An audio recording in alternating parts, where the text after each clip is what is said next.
Hey guys, Nero back.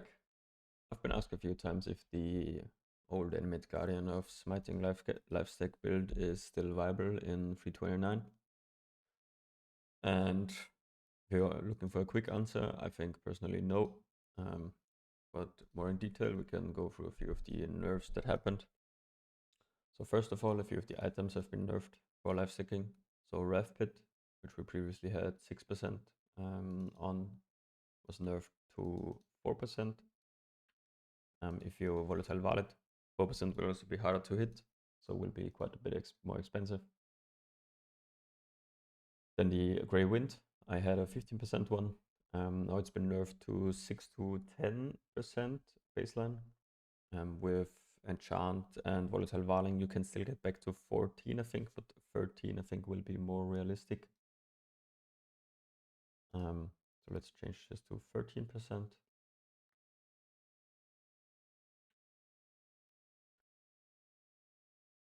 Yes, from the rest, didn't really get nerfed anything on the AG itself. So just with these changes, we're already down roughly a third of our DPS. We started at 600 mil and we went down to 400 mil. So if it would only be these two changes, I would say, yeah, build is still perfectly fine. However, the issue is with the availability of the of the transfusion gem. If I can find it. Here. The transfusion gem dropped from the Black Barrier, from the Saresh boss fight, the Mirage boss. Since the boss fight itself is not going core, this gem is also not going core. So basically this gem is gonna be removed and no longer be available. So you can't get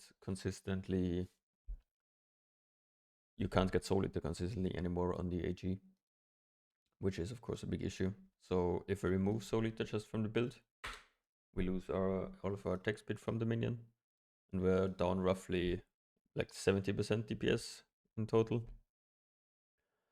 175 mil is still respectable, I would say, because our personal defense did not get nerfed at all.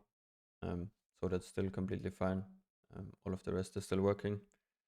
However, the damage reduction from the Soul Eater you're missing now on the AG. You can either then use the Soul Eater gloves. However, then you're losing the +4 strikes, which is basically all of the clear. So without the +4 strikes, I'm not sure if it's from quality of life playable without like annihilation swapping. And the Soul Eater gloves also only stack on uniques, and which is very slow to stack. They take like 20 seconds to fully stack. So without any Soul Eater, you're losing all of the damage reduction. So the only damage reduction you have left is from the Hallowed Monarch, which you can technically volatile Val, I think up to 90%, which you might have to do then for harder content. But I think for harder Valdos or for deep delving, I think he can't survive anymore. Previously, if you had a max rolled Hallowed Monarch plus the full stacked Soul Eater, the guy had 97.5% damage reduction.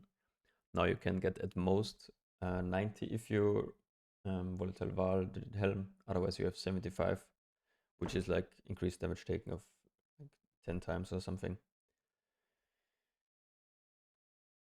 Yeah, that's basically what happened to this build. So personally, I won't be maintaining it or playing it again. Normally don't play the same build twice anyways, so just keep that in mind. If you want to still play with it for T16 maps or anything, it should still be completely fine for just normal mapping. For the harder stuff, yeah, be aware that the damage reduction was a bit reduced, and maybe you can fix that somehow, but I didn't really invest too much into it yet. Yes, I'll be posting some videos of my league starter and maybe some thoughts about the patch as well, so keep tuned guys, and see you in the next one.